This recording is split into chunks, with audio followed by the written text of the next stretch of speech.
प्यारे दोस्तों, आपका इस वीडियो पर स्वागत है। आज हम बनाने जा रहे हैं हदीस की पड़ताल का पार्ट 3। 2 वीडियो मैं पहले बना चुका हूँ और ये तीसरा होगा। गौरतलब है कि ये 6 ऑथेंटिक किताबें सुन्नी फ़िरके की हैं। इसमें शिया फ़िरके की भी अलग अलग किताबें हैं, लेकिन हम उन पे बात नहीं कर रहे हैं। हम यहाँ पे सिर्फ़ एक बार सुन्नी किताबों का वर्णन करेंगे। चूँकि विश्व में सुन्नी थॉट मानने वालों की संख्या बहुत ज़्यादा है, इसलिए हमने भी इसको पहली प्राथमिकता दी है। आज हम बात करेंगे सुन्नियों की हदीसों की दूसरी पुस्तक अल तिर्मिज़ी की।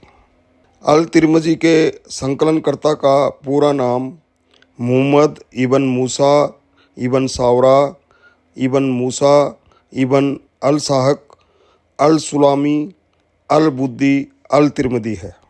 तिर्मिद उज़्बेकिस्तान के दक्षिणी भाग में एक छोटा सा शहर है जो अफ़गानिस्तान की सीमा के पास अम्मू दरिया यानी अक्सस नदी के करीब है। ये बनु सुलेम जनजाति से थे। क्या ये संयोग हो सकता है कि ये भी बुखारी की तरह उज़्बेकिस्तान से थे? क्या अरब अब्बासी खलीफाओं को इनमें कुछ हुनर नज़र आता था जो इनको चुना गया? ये पूरा खोज का विषय है।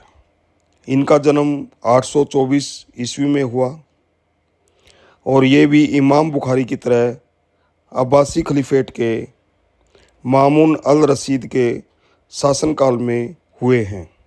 ये इमाम बुखारी के मुख्य शिष्य रहे हैं और ये भी तीव्र बुद्धि के थे।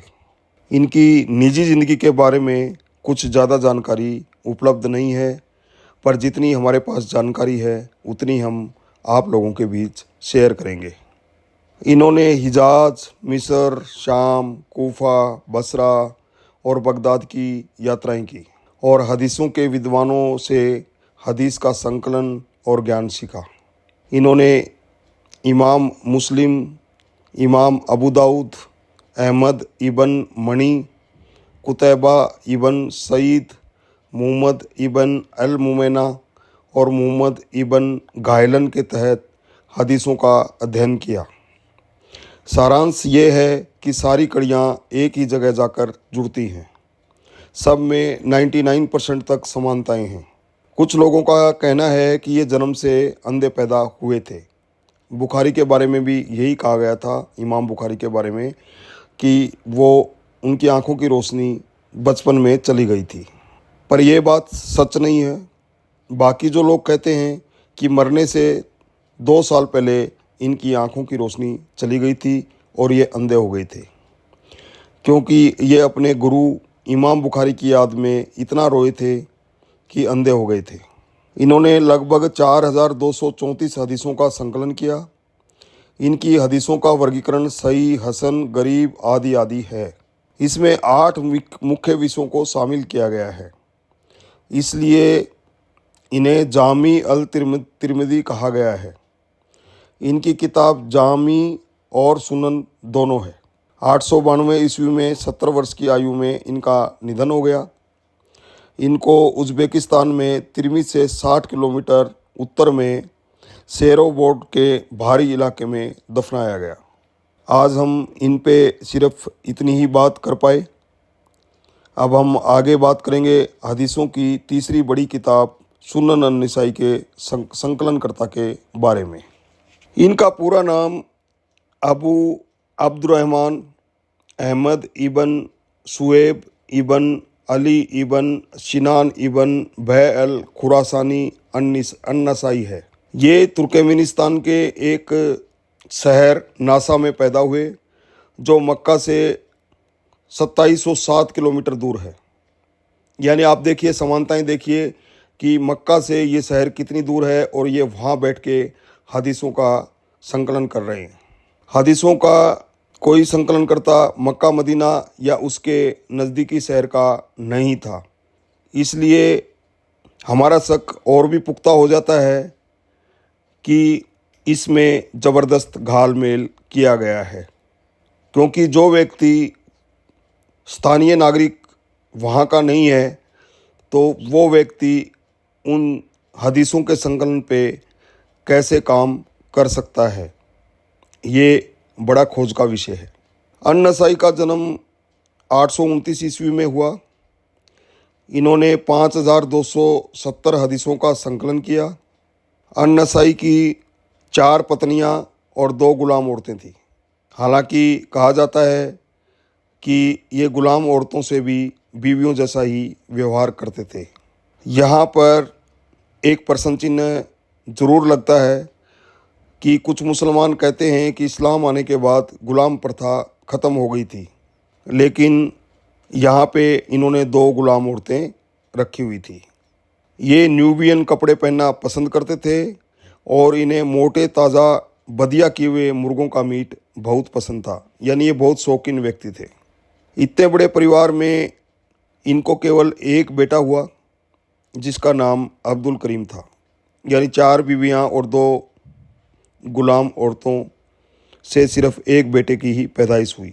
इमाम अन-नसाई के बारे में मशहूर है कि ये पैगंबर दाऊद की तरह रोज़ा रखते थे एक दिन और दूसरे दिन तोड़ देते थे, यानी ऐसा हज़रत दाऊद भी करते थे, तो इन्होंने उनके पद चिन्हों पे चलते हुए ये ऐसा करते थे। इमाम बुखारी की तरह इनके पिता की मृत्यु भी बचपन में ही हो गई थी और इनकी माँ ने इनका पालन पोषण किया। ये भी अत्यंत तीव्र बुद्धि के थे। कहते हैं कि 8 साल की आयु में इन्होंने पूरा कुरान कंठस्थ कर लिया था। ये इमाम अबू दाऊद के छात्र थे, यानी उनके शिष्य थे। ये हर साल हज भी करते थे और जिहाद पर ज़्यादा जोर देते थे। ये अपने अंतिम समय में दमिश्क में आकर बस गए थे। दमिश्क में उस समय उमैयद खलीफेट के खलीफा थे जो हज़रत अली को एक मुनाफिक व्यक्ति मानते थे। हज़रत अली को वो नफ़रत भरी निगाहों से देखते थे। इमाम अन-नसाई ने अली इबन अबी तालिब के गुण और विशेषताओं नामक एक पुस्तक लिखी थी जिसमें हज़रत अली की बुरी बुरी प्रशंसा की गई थी। जब दमिश्क की मस्जिद से यह किताब पढ़कर सुनाई गई तो कुछ लोग गुस्से में तमतमा गए और इमाम से आमिर माविया इबन अबू सुफियान के बारे में उनके विचार पूछने लगे कि वो उन्हें कैसे लगते थे। तो उन्होंने उत्तर दिया कि एक मारफू हदीस है जिसमें पैगंबर ने एक बार कहा था कि अल्लाह माविया का कभी पेट ना भरे, यानी उनको हमेशा भूखा रखे। यानी माविया से इतनी नफ़रत लोग करते थे। पैगंबर मोहम्मद के जो सहाबा थे, मैं उनकी बात कर रहा हूँ। बस इसी बात पर लोग उत्तेजित हो गए और उन्होंने इमाम की जमकर पिटाई कर दी।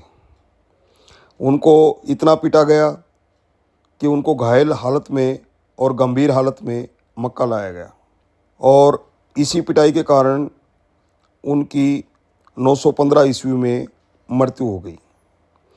इमाम अन-नसाई को सफ़ा और मरवा 2 पहाड़ियों के बीच दफना दिया गया। दोस्तों, आज के लिए बस इतना ही। अब अगला भाग हदीस पार्ट 4 जल्दी ही आपके सामने होगा। वीडियो को इत्मीनान से देखने और सुनने के लिए आप सभी का धन्यवाद। हमारे चैनल को जल्द से जल्द सब्सक्राइब करें, नोटिफिकेशन ऑन करें ताकि हमारे अपलोड किए हुए नए वीडियोज़ के बारे में आपको जानकारी मिलती रहे।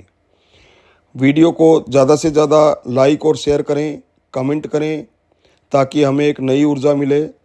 सहृदय सहित आप सभी का धन्यवाद।